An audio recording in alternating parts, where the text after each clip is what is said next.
Hello, this is Gary from Texas on 8B, just north of Beaumont, Texas, southeast Texas. Here to talk to you about the 10 fruit trees that are fairly popular that people try to grow, that's just very difficult to grow in this area and kind of along the Gulf Coast. And I'll kind of even talk about, I'm an 8B, and also talk about different ones that, are kind of even hard to grow for the West. First one I'm going to talk about is apples. I've never been given an apple from anybody that's grown their own apples. I mean, I've been given peaches, plums, blueberries, blackberries, figs. No one's ever gave me apples. That's because very seldom will people make a good apple crop. You've got several problems. One of them is that you just don't get the chill hours that you need. A lot of them are higher in chill hours. Other problem is ours tends to make in the summer, in the hot weather.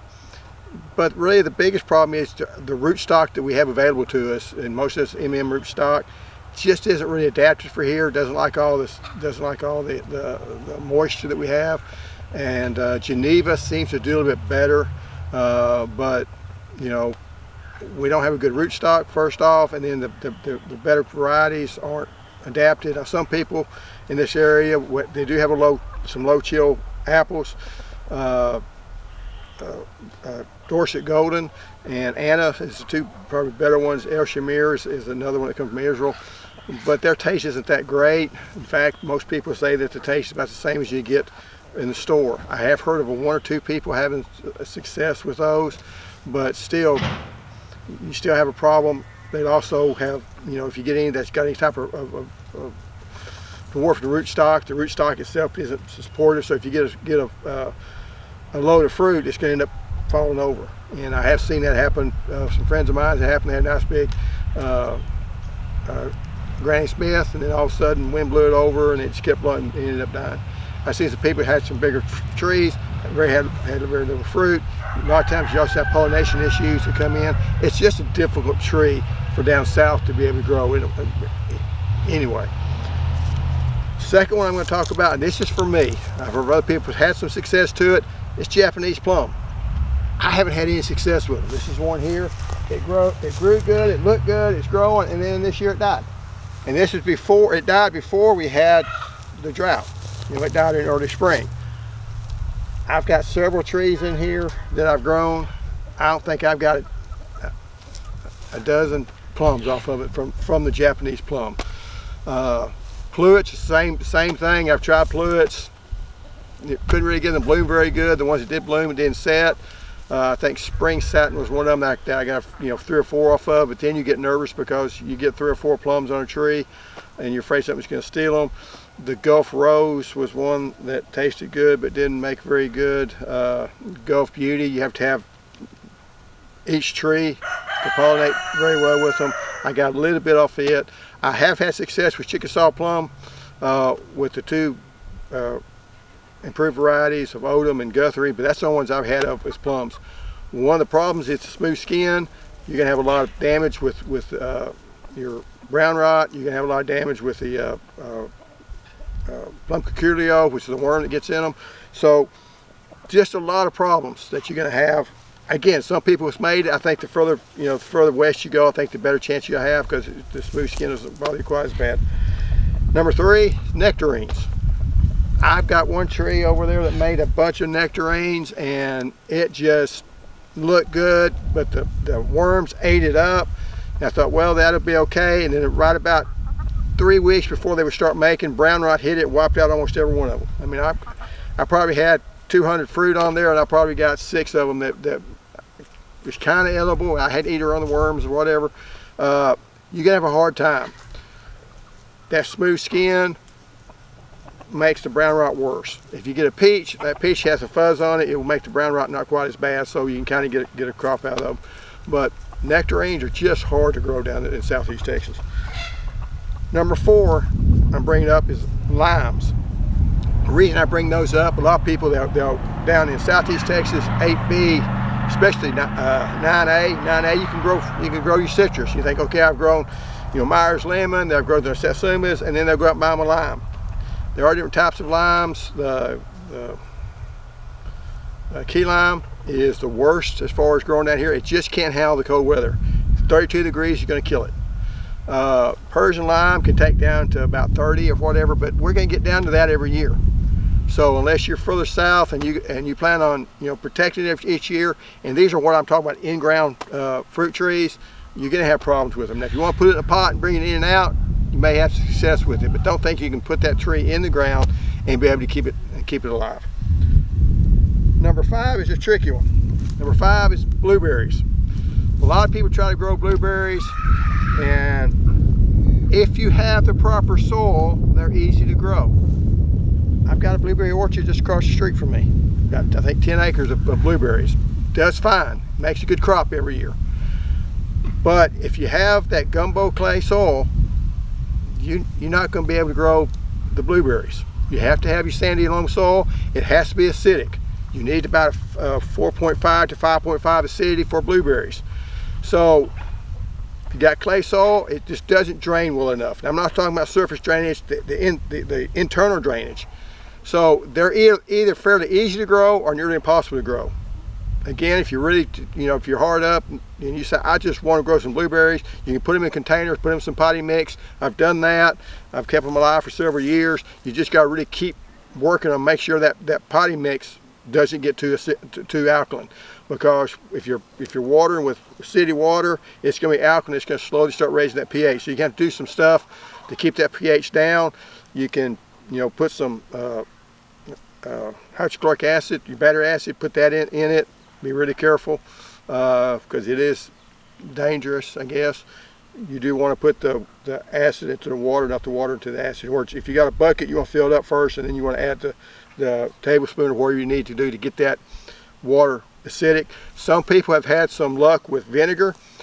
Vinegar will make it acidic, but it is temporary because it's an organic acidity, and they say it'll break down and go back to normal. However, if it's in a pot, and I've done it some when I was working out, I don't know, but if you do it in a potting mix and letting that water run out, then hopefully you're getting rid of some of that bicarbonates before it switches back and breaks down. But again, blueberries, if you have clay soils, you're just better off to go ahead and put them in some type of container. They're not good for putting in the ground. If you don't have acidic soils, same thing. It's hard to get soils to stay acidic. You can raise pH fairly easy on soils. It's very tough to get to be able to reduce it. Number 6, avocados. Always kind of wanted to grow avocados. We don't eat them that much, but that's kind of that mysterious fruit that people say you can be successful if you get the cold hardy avocados, the kind from Mexico. And there's, I think, there's a couple other varieties from other southern parts. Hass avocados that you buy in the store will not grow down here for the fact that you will get, if it gets to be freezing, it kills it. It cannot tolerate a freeze. So don't try that. You have to try one of the Mexican ones, which has a different flavor, different texture to it.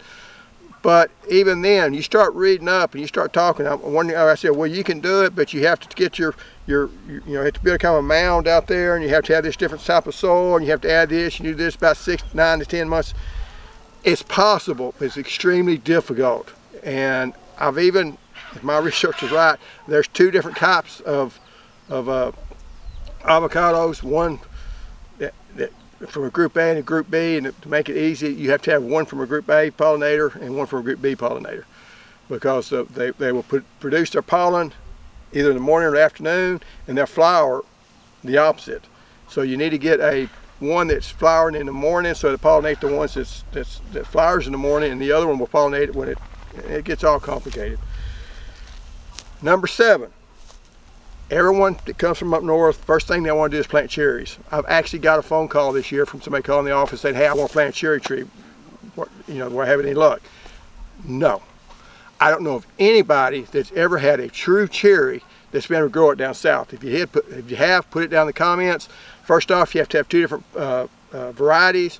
And number 2, they do not like our hot, humid summers. And most of the time, you'll get them to grow for a year or 2, and that's it. And you have to get 2 that's blowing. And there was 2 different ones, Jim and a Jan or something. There's 2 that's supposed to do well. But from the people that's growing them in Houston, they said they grew for about 6 months to a year. maybe they grew that second year, they'd always dying. So they couldn't keep them alive. They do not like wet soils whatsoever, and we may get 2 weeks of rain, so you can have wet soils regardless. So they just don't do it. It's not worth even trying. I thought about it, looked at it, and that's not even talking about the birds and everything else. It's just you can't keep the tree alive itself, so it wouldn't even work if you're trying to put it in a container. Number 8 is apricots. Now, apricots is one of those trees you think you get to grow down here. I've tried one. I've tried 2 different ones. One was Aprium, but a Flavor Delight, the wet bloomed early. I put out I could never get them to bloom. One of them was in the ground. The Flavor Delight Aprium, I put it in the ground. It just up and died, kind of like this in here. It grew up good, looked good, came out in the spring, and then died. The one I had in the pot died this year. I kept it alive for I think 5 years. It made probably 7 blooms on it the whole time, and none of them ever even tried to put in any fruit. And I've thought about trying to buy a different variety because they do like a second variety, but if you're not getting any blooms, it doesn't do no good to have another variety. Doesn't do no good. That's good English. But anyway, I do know one of the guys, I was sitting in a training, and they said they were trying, AgriLife did an experiment. I hope I've got this right because it's been from about 7 or 8 years ago when I heard it. But they took 50 trees, 10 trees of each variety, had 5 different varieties, and for 10 years they grew these apricot trees. And they said at the end of the 10 years they had 4 apricots. You showed a picture of them, and all of them were, and those 4 were split. They weren't very good looking apricots. Now, can you grow apricots in Texas? Yes, just can't grow them in southeast Texas. You start getting up anywhere from probably Austin, further north. We used to, when I was in West Texas, up around the Abilene area, we had a tree that produced, most years it would produce apricots. In fact, there's 2 trees. One of them had a neighbor, we had a neighbor that had apricots every year, and another one is an old apricot tree that was growing. It was a city lot that they had that no one took care of. There's no apricot tree growing back there that probably came from a seed, and it would produce apricots. But in this area, with what we have around here, they just, it's not worth, I may try it again, I don't know. But I don't think we're ever going to have any success. It's kind of like the cherry tree, just not going to have any success with it. And there's only 3 of them here on my list I say you probably cannot do down here, and that was kind of a, maybe, but I don't think down here. You can in Texas, but not in southeast Texas. The other one is raspberries. People come from up north, raspberries grew like crazy down there. They don't grow like crazy down here. I have grown raspberries. They didn't do very good. I grew them and I grew them in a container. It was a 4 by 8 foot, almost a trough that had spacing in it where it would drain good. Put down some felt so it would drain out. Watered it, kept it alive. I used Heritage Red and Anna, and I gave them some afternoon shade. They just, they produced a handful of berries or whatever, and then when it got hot, the berries went to horrible, texture was all wrong, just no good. They kind of disintegrate on you. And it would get like 2 or 3 years, and that was in perfect conditions. So there is a couple of different varieties I may try again that I have not tried. The Dorman Red was one that's they always talk about, but they say it doesn't have good flavor. Well, if it don't have good flavor, why grow it? And there was another one that's a new one out, and I may try it and see if it works. Glencoe was, I heard, one that was grown in central Texas. They don't like the heat, and we also got all kinds of diseases on them also.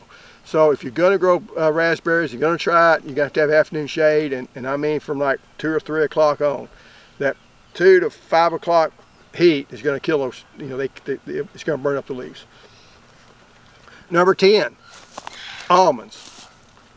There is a reason that the only place that grows almonds is right around California, out there in the deserts. They want dry soil, they want low humidity, and they really don't want to have any rain on it the 90 days that fruit's on the tree. Well, we're never going to have dry soil except for this year. And even in the spring we didn't have that. Always going to have humidity, and we're always going to have rainfall within that 90 days. So I don't think we'd ever have one. There's even one called Texas Hardy. About the only place I think that you might have a chance to grow any almonds, and they also bloom very early, would be like in El Paso or something deep West Texas, where you really don't get that rain. But otherwise, it's not worth growing. It's not even worth trying to buy it. Even, you know, it's one of them to me that's it's just impossible. I did one time had a guy that was online and someplace up around the equator up in South America that he was trying to grow an almond, and one of them had died on him. He had two others. I asked him what you need to do. So I clicked on a deal that said how much rainfall to get that year. And I clicked on it, the town that he was from, and it said like 26 inches for that year, is what it showed. And I said, I thought they got more rain than that. And I got to look, and it said January on top of it. So I clicked the next one in February, and they got 20-something inches of rain that month. He's getting 26 inches of rain in 1 month. So I did. It was on a garden forum. I went back to the guys, just give up. You know, I know he probably didn't appreciate the answer, but I said, you're not going to make it. They're not going to live. There's nothing you can do with that much humidity that's going to make that tree ever make it. You know, and people don't always like to hear that, but to me, sometimes you just to be honest with people. There's no use wasting money, wasting your time. Try to grow something you know you can grow. One honorable mention, and I didn't put it on mainly because it's not that popular, but it's starting to get more popular. It's a new one called honeyberries. And basically, honeyberries are one that grows up in very, very cold temperatures. I looked into trying it just because it's something different. I like to try different things, and I looked on it, and they said that one of the guys was saying it was further up north. He said, well, they would do okay until you hit about 85 degrees, and they'll start struggling. At 90 degrees, they died. So I'm going, okay, that's every year. You know, there's no hope, no way you're gonna make that one ever grow. So if you see the honeyberries, guys, it's not gonna make it. I don't care if you get shade or what. But anyway, I did make a video earlier about the 10 easiest trees to grow in Texas, and I did want to make this video just to kind of let you know there's trees that are kind of in between, but the trees on this list are going to be very difficult, except for the blueberries. It's either going to be very difficult or very easy. Most of the time it's going to be very difficult, but you know, that's one that you can grow down here if you have the right conditions. Anyway, thanks for watching. Have any comments, please leave them below. Thank you.